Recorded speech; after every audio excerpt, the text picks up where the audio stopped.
I am an alpha-level mutant. I can control the shape and temperature of flames at will. I cannot create fire out of thin air. I can only manipulate existing flames. That is why I often carry a lighter. This allows me to have a fire source at any time. Because of this, my powers have not reached Omega level, but that does not affect my confidence. I have always considered myself one of the top fighters. That is why I have always looked down on Iceman. When Nightcrawler broke into the White House and almost assassinated the president, the government labeled it a mutant terrorist attack. They quickly mobilized forces to hunt us down. Wolverine was shot in the head and went down instantly. Seeing this, everyone else had no choice but to lie down and surrender. At that moment, I had reached my limit. You know all those dangerous mutants you hear about on the news? I'm the worst one.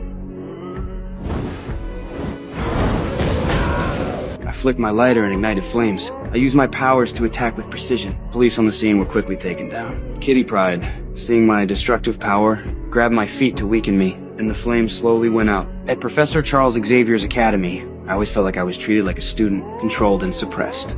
The next time you feel like showing off, don't. The professor taught everyone to restrain their powers, but I wanted to release mine to prove myself. Magneto acknowledged my abilities. Quite a talent you have there, Pyro. I can only manipulate the fire. I can't create it. You are a god among insects. Never let anyone tell you different.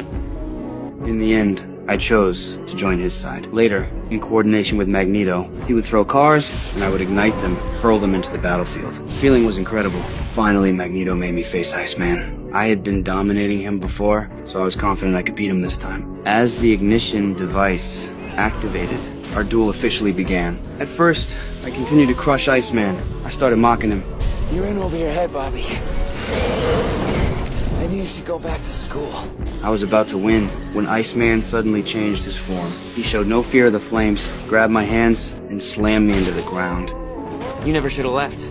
Some might compare me to Sunspot. I do not need to say it. I already know I cannot match him. He can absorb and store solar energy and use it to enhance his strength, speed, and endurance. Most importantly, he can exist in a flame form, creating and releasing fire by himself. He can even heat the surrounding air currents to fly.